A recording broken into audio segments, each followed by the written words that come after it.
So, like, how many trades per day are you allowed to do? Because I know some places they charge you per trade, and they limit you to 10 trades a day, 5 trades a day.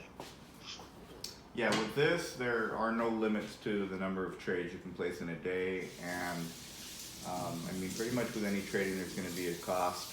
The brokers here that you use, I mean, they charge pennies really for the trades that I do. I pay pennies on, and so with that in mind, the fact that they charge very little and there's no limit, you can do as many trades as you want. Different trading styles call for different number of trades.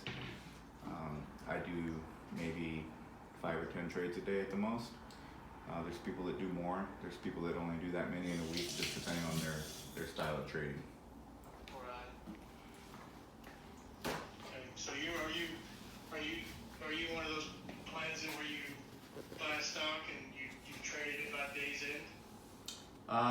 Yeah. So I mean, to compare it to stocks, the benefit about doing this type of leverage trading with foreign currencies versus stocks is you don't ever have to actually own any of the currency, or a stock in the example. So you can take advantage of selling it or buying it, of the movements in the market up or down, without actually having it. So if you were looking at stock that you didn't own, but you knew there was some news coming out, or something happened in that industry of that stock that was going to cause the price to go down, you could actually get into a sell of that stock and make money the way we trade.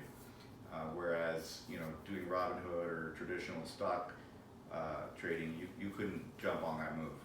I mean, you could have maybe bought an option, at the previous date, but with our type of trading, you can get into the movements that go up or down at any moment. Some of them are quick, some of them are kind of scalping. You can get in and out in minutes or an hour or two. And some of them are longer term for a day or two, and then some of them are what we call swing trades, which are for a week or a couple weeks. The nice thing is that we have all these live educators.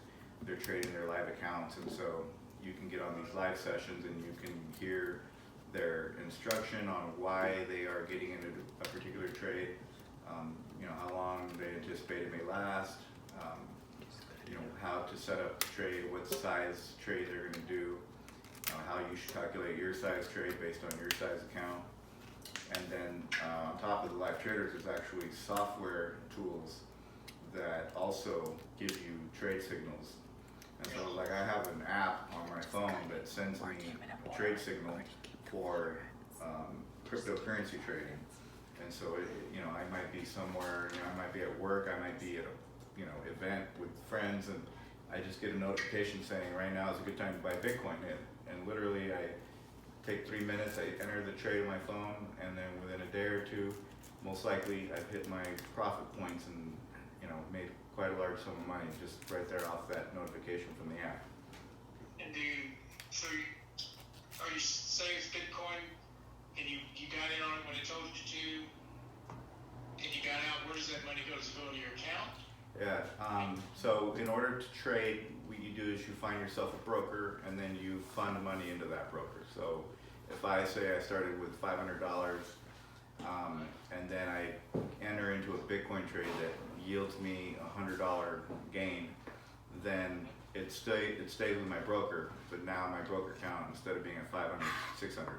I can cash that out any time, but like Darla was saying, it behooves me to leave it in there, so next time I can get into a bigger trade because I have a bigger account, and next time instead of making $100, I'll make 110 on the same trade, and that begins to compound like that over time.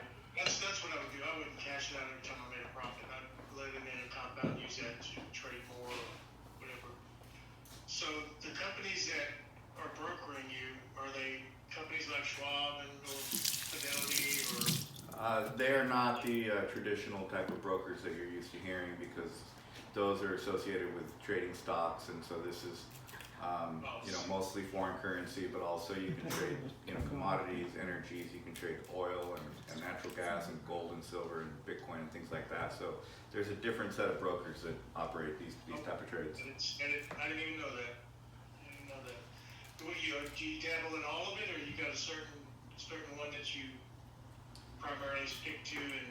Yeah, I do. I mean, there's really dozens of trade styles that you could do here, and you can go wild trying to learn them all.